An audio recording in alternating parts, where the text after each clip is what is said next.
Hello friends, welcome back to the new tutorial of the GitHub Actions. Today we are going to learn understanding the job artifacts GitHub Actions. So those who haven't subscribed my channel yet, please do subscribe my channel, and if you like the video, please do like, share and comment on my video. Let's get started. So, in GitHub Actions, job artifacts are the files or the directory collections produced during the workflow. Suppose we have a suppose React project, Vue project, Angular, and the next or white. So in that case, dist folder is generated. If I'm just writing a code where the build is making, which consists of the dist file and some of the index files, CSS or assets, right? So in that case, they act as a way to persist data beyond the completion of a specific and share with the other jobs within the same workflow. Okay, so here is the breakdown. What can be the artifacts? Build, so whatever the build creating, test, reports, logs, screenshots that is generated, and any type of file that you want to save and share between the jobs. Okay, so basically production builds, you can say about that the artifacts come into that one. Why use artifacts? Share data. Artifacts allow subsequent jobs in your workflow to assess and utilize the output from the previous jobs. Downloadable records, you can download artifacts for the external use or analyze after the workflow run is complete.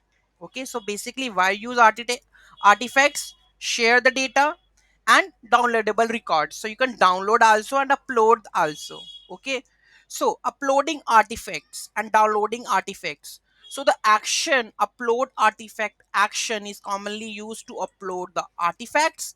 It takes arguments, so specifying the path to the files where to upload it, or directory, an optional name of for the artifact, right? Then we have a downloading artifacts. The action download artifact action lets you to download the artifacts uploaded during the same workflow run. You can specify the artifact name and the desired download location. Okay, so what are the benefits, right? So let me show you the benefits. That is modular workflow. Break down your workflow into smaller jobs and share the data efficiently using the artifacts, promoting reusability and maintainability.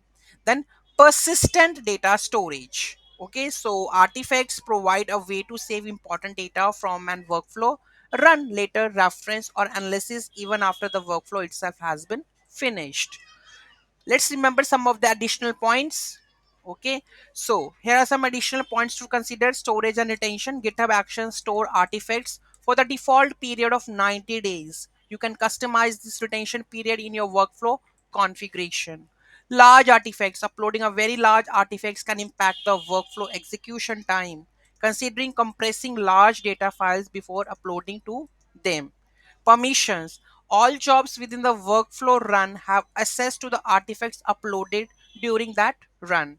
By effectively using the job artifacts, you can streamline your GitHub action workflows, enabling data sharing, persistent storage for smoother CI/CD pipeline. So basically, overall, in short, one two lines is whenever you have a React project, Angular, there is a build.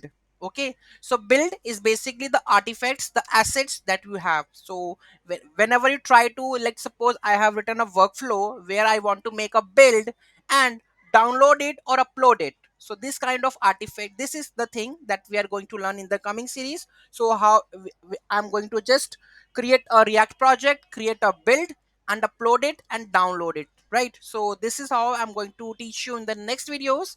Thank you so much for watching this video. In the next video we are going to teach uploading artifacts in the GitHub action workflow. So thank you so much. Have a great day and don't forget to like, share and comment on my video. Have a nice day.